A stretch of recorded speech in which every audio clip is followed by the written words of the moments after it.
Audio Jungle.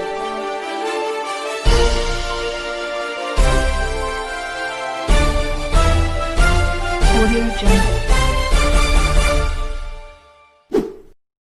फरमाया है कि 2021 तरक्की का साल होगा।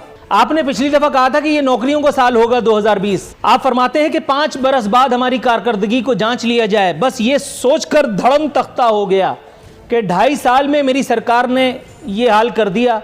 5 बरस बाद तो मेहदी हसन की वही नजर आएगी कि अब के हम बिछड़े तो शायद कभी ख्वाबों में मिले।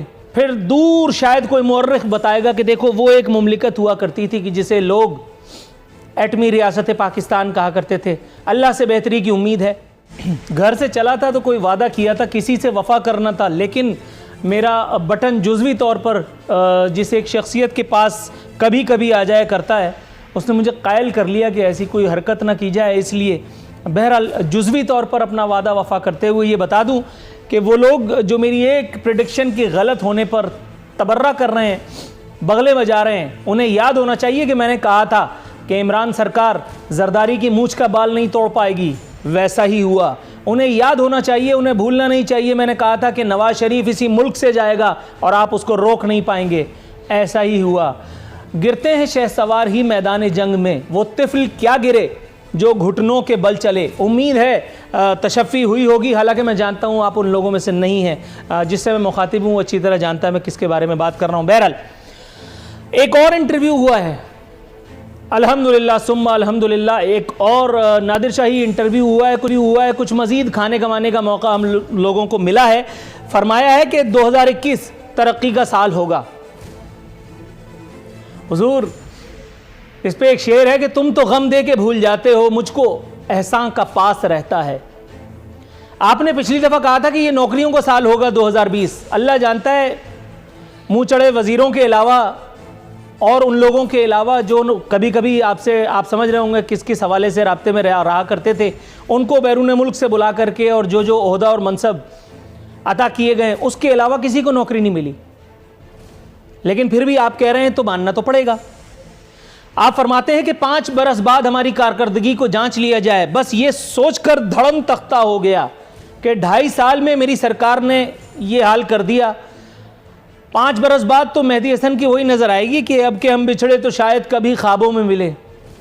फिर दूर शायद कोई मुअर्रिख बताएगा कि देखो वो एक मुमलिकत हुआ करती थी कि जिसे लोग एटमी रियासत पाकिस्तान कहा करते थे। अल्लाह से बेहतरी की उम्मीद है। मज़ीद फरमाया है कि फ़ौज और चीफ का दिफा मेरा फ़र्ज़ है। कन्फ्यूज़ ही आ गया हूँ, अजीब सी बात है। फ़ौज और चीफ का दिफा आपका फ़र्ज़ कैसे हो गया?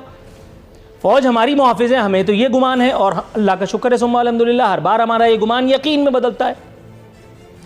फ़ौज सरहदों की मुहाफ़िज़ है, मुल्क की नज़रियाती जोग्राफियाई सरहदों की मुहाफ़िज़ है, और हर बार वो अपना काम कर गुजरती है।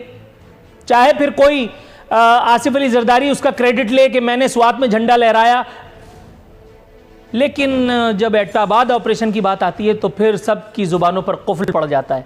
फ़ौज तो अपना काम कर रही है, मेरा ख्याल है, तो फिर आप फ़ौज की हिफाजत कैसे कर रहे हैं, चीफ की का दिफा कैसे कर रहे हैं, और ये काम आपका क्यों कर ठहरा? जनाब इमरान, आपको तो गवर्नेंस के लिए लाए थे हम जिनके आप मुंतखब नुमाइंदे हैं, मुंतखब वज़ीर आज़म हैं, मुझे इसमें कोई दो राय नहीं। अपोजिशन को हुआ करे। साफ़ी बरादरी पर हुकूमती साख मुतासिर करने का खूबसूरत इल्ज़ाम लगाया। I love you sir.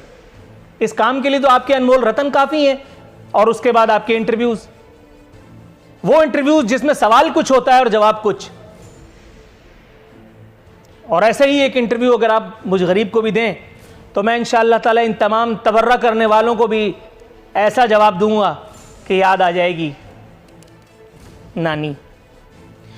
आप कहते हैं चोरों को मुआफ़ी नहीं दूंगा, अपोजिशन की सफ़ों से आवाज़ आई है। जी हाँ, आप उन्हें वजारत दिया करते हैं, मुआफ़ी क्यों कर देने लगे? ये अपोजिशन का कहना है, किस हद तक दुरुस्त है ये हमें बताएंगे हमारे मेहमान। 2001 तरक्की का साल है ये लतीफ़ों का।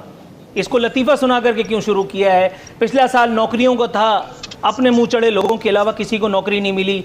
5 बरस बाद कारकर्दगी जांच लेना, तो अभी आपने क्या किया है? कौन सा नई दिल्ली पे आपने जमहूरियत का झंडा लहरा लिया है? फ़ौज का दिफा करने चले हैं वज़ीर आज़म पाकिस्तान। हमें तो बताया गया था कि फ़ौज मुल्क की नज़रियाती और जोग्राफियाई सरहदों की ज़ामिन है, उसकी सेफगार्ड करती है, और अभी तक की हमारी तारीख यही है कमोबेश। अगर मैं गलत हूँ तो प्लीज़ करेक्ट मी। सर, अब वज़ीर आज़म अगर फ़ौज का दिफा करेंगे तो फिर फ़ौज किसका दिफा करेगी? और अवाम पाकिस्तान फिर जो कन्फ्यूजिया घूम रहे हैं, फिर वो किससे? मतलब आप मुस्कुरा रहे हैं, मतलब मैं इंतहाई संजीदा हूँ। बिस्मिल्लाहिर्रहमानिर्रहीम। शुक्रिया नूरुल्लाह रफ़ीन भाई। असल में ये आप इसको कंफ्यूज कर रहे हैं। बात ये है कि फ़ौज हुकूमत का हिस्सा है और हुकूमत ने अपने सारे इदारों को डिफेंड करना होता है।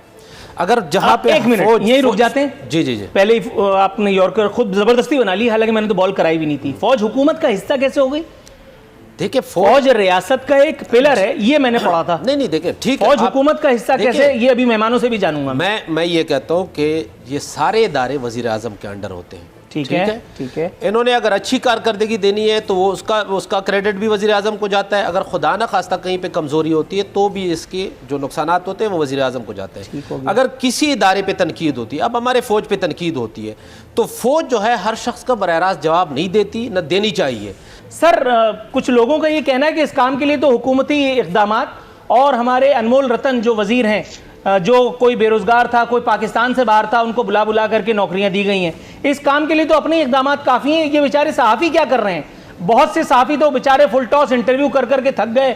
बहुत सारे सहाफ़ी तो बाकायदा सुबह से हज़रत इमरान खान नियाज़ी रहमतुल्लाह अलैह करके अपने प्रोग्राम का आगाज़ करते हैं, PTI जिंदाबाद करके प्रोग्राम का अख्ताम करते हैं। अब क्या जान लेंगे बच्चे की?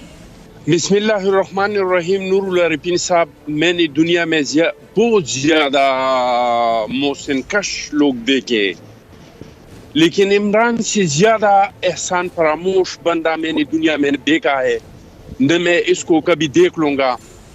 इस बंदे के साथ जिसने भलाई की है, हर एक को उन्होंने वो बदला दिया और उसको तकलीफ पहुँचाया। चाहे जहांगीर तरीज ने जिहाज दिया है, चाहे मीडिया ने कंधों पे सवार करके वज़ीर आज़म के कुर्सी तक पहुंचाया है। 45 हज़ार का टिकट 2 लाख 3 लाख पे बिका है। तो यूथ ने इसका साथ दिया था। यूथ को जिस तरह बेरोजगार किया और जो हशर यूथ का किया, तो ये मोहसिन कश इंसान है। इसके साथ जिसने जो भी भलाई की है, इसके साथ उन्होंने थोड़ा सा तवक्कुफ की इस्तदा है। मैं प्रोग्राम में शरीक गुफ्तगू करना चाहता हूँ कैसर मशीख साहब को। कैसर मशीख साहब, सर खुशामदीद। सर, अव्वल तो ये बात अभी तक जो है वो तस्फिया तलब है कि ऐसा है या नहीं है, लेकिन फिल वक्त तो इसको हम इल्ज़ाम ही गर्दानेंगे।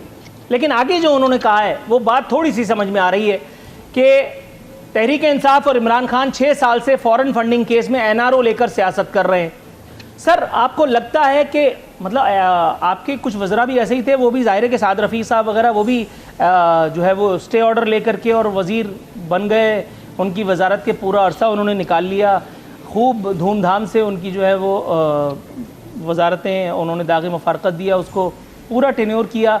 सर, अगर 6 साल से किसी एक फ़ॉरेन फंडिंग केस में जिसकी सुनने की नौबत ही नहीं आ रही, शायद नज़रिया ज़रूरत के मौजूदों को पसंद नहीं है या अभी वक्त नहीं है कि इन सब जो मामलात को लिफ्ट कराई जाए, सर क्यों चाहते हैं आपके इसराइली और भारतीय वाले मामले को जो है वो उसको दरखूर इतना समझा जाए?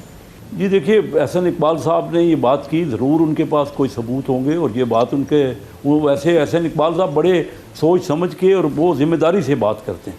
अब बात ये है कि देखिए ना, यहाँ हो रहा था कि इमरान खान साहब ने बड़ी यहाँ तरक्की शुरू हो गई।